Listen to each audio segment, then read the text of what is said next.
So hey guys, welcome to Appalachia's Homestead. I want to drop this video off, this short and sweet video off on this Sunday evening before I go to bed. So before we get a whole lineup of videos going this week, I've been meaning to talk about this with you for the past couple of days, and I know everybody is very distracted. By the way, welcome to Appalachia's Homestead. Welcome back to the channel. I've got tons of notes, honey. So just to give you an idea of what I'm going to be talking about here, and I want you to listen to what I'm saying before you start typing about how unchristian it is for me to sit here and tell you that fear is a good thing. That is not what this video is about, and that is not what I'm telling you. Listen, you all know that I am big into self-defense. I've pretty much told you that several times, and you know where I'm trained and how I'm trained to a degree. We are taking training classes again, and I'm even taking self-defense classes in terms of basically how the mind works, and women's self-defense classes in terms of how we need to be processing what's going on, how we need to deal with our emotions and our feelings and fears, the difference between men and women, because typically women, if they are attacked, they are obviously attacked most likely by a man.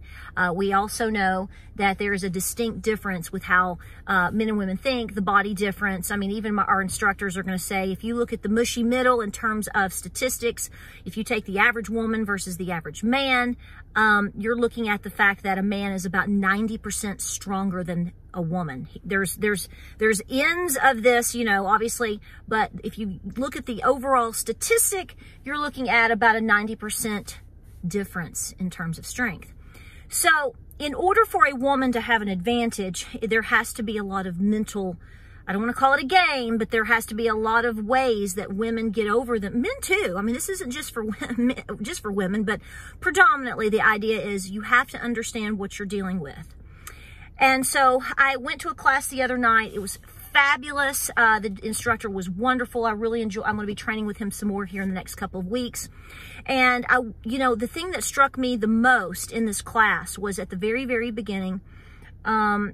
He basically, I took 8 pages of notes, but basically I almost dropped my pen because this is something that I have heard here or there.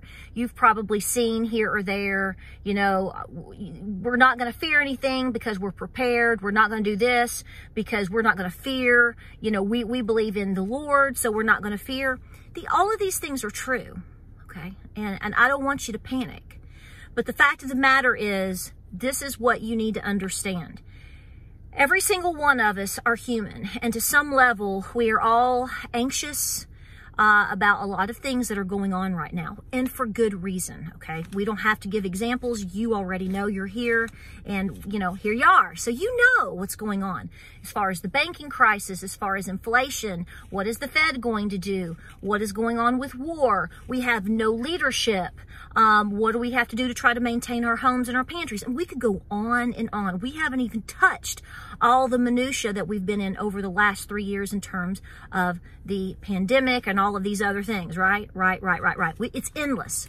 But I want to hit this topic to you because it struck a chord with me, and this is what he said. There is a book. I'm going to give you a list of books, he said, and you pick and choose whatever you want. He said, but if you walk away getting one book and reading one book, I want you to read the book called Fear is a Gift. Now, I can already hear you right now going, I'm not going to fear. Fear is a liar. Fear is this. That's not what that's not what we're doing here. What he goes into talking about is saying people call these things fear, and, you know, you're told you shouldn't fear. The reality is, a lot of times when you think you're fearing something, your subconscious mind is telling you what's going on and how you need to be behaving, how you need to be reacting.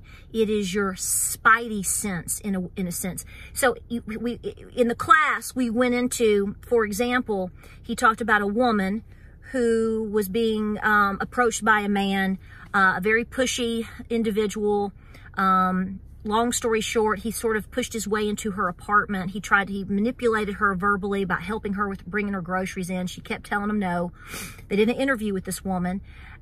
Clearly, once the gentleman got into the apartment with her, bad things happened to her. Now, she survived it, but what he was saying is after she was basically violated and she was with the police department and she was being interviewed and doing all of these things, he said you can listen to them literally start talking out what they were subconsciously thinking at the time. Not just about what he looked like, what did the perpetrator look like and what was he doing, but specifics in terms of his behavior. She was already picking up that this was not a good scenario.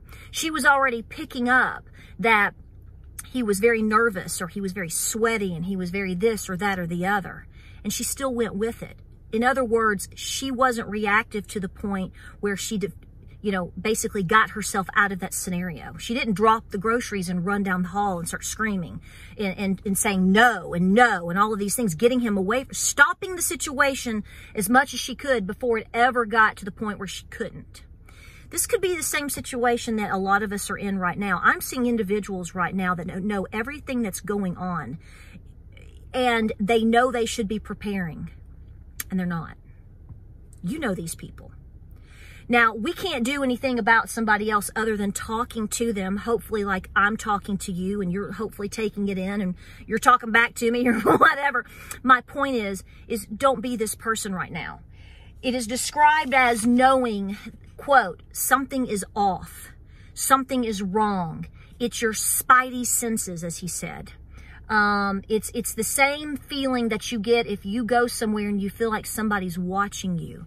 Something is wrong. And so therefore you go into a protective mode of yourself. If you are having these situations in your mind right now in terms of, I need to get some more things for my pantry. Maybe I need to go pay this off. Maybe I need to go get a little money and put it away and make sure I'm safe here at home. All of these things count, okay? Do not let the sleepers of the world right now talk you out of doing what you know is right for your family. And every single person is going to have a different scenario, and every single person and family has to be doing things differently. You have to decide what that is, and I tell you that. You have to do what works best for you. What I'm speaking to is basically being in denial and not paying attention to the signs in front of you. What all will happen, when it happens, and how it happens, see, you don't know and neither do I. But isn't your gut, isn't your discernment, isn't your spidey senses, isn't the wisdom that God and Granny gave you saying, they sure do lie to us a lot. And, we could have endless examples over just the past couple of years of how bad we've been lied to. And they're going to continue to lie to you because they don't want you to panic. I don't want you to panic. I don't want to panic. But to keep yourself from panicking is to listen to your gut instinct. What is it telling you to do right now? Now, I don't mean telling you to just chill and eat a donut and ignore everything. Maybe you do need to chill and eat a donut and take a nap today. But tomorrow morning or later this evening, what are you doing about all of this? What are you doing every single day to know that you are doing everything in your power to be prepared? Whether it's, like I've told you before, buying the 5 cans of soup, buying the 5 cans of vegetables, making sure you have extra pet food. Can you pay off a bill? Guys, it is all over the place about all the things that the Fed could be doing this week. What is that going to do about inflation? Time will tell. But aren't you going to feel better about yourself? I know I do when I say, yeah, I could do nothing right now. I could wait till next week. I could wait till tomorrow. And then I go, I know better. I know better. I'm going to handle this right now.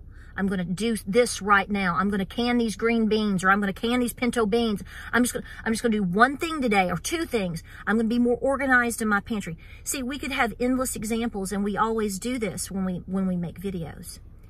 So I want you to pay attention to the fact that while we should never be scared and trust that God has a plan, but God also wants us to use our discernment. And God, I believe, wants us to prepare. So do it. What are you being told to do? What is your gut telling you to do?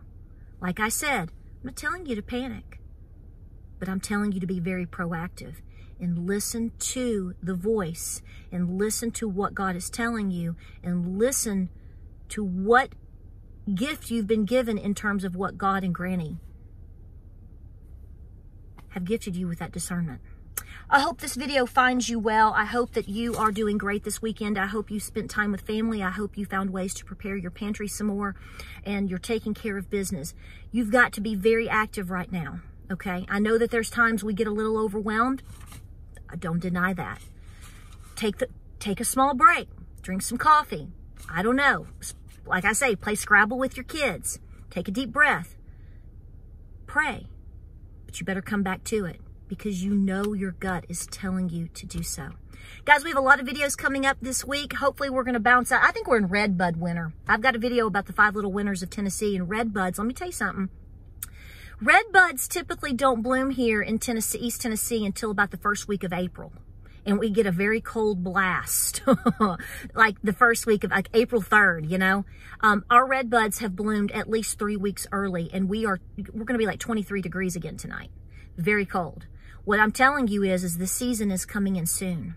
So prepare for I think we could have a very hot summer again.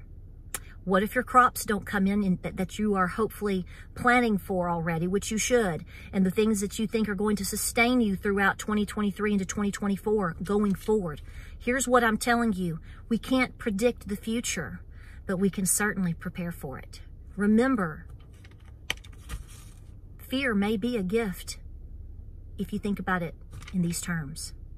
Stay active. I'll link the book. I am going to order the book myself, and I'll link it down below if you want to take a look at it. It's on Amazon. And like I said, a very smart and very well-skilled self-defense trainer says this is the one. So I'm going to go with it, and so should you. Trust your gut. Trust your instinct. Guys, we'll see you on the next video. Like, subscribe, and share. Hit that bell notification so you know when I'm sitting here going boop, boop, bloop, bloop, bloop. And guys, we'll see you on the next video.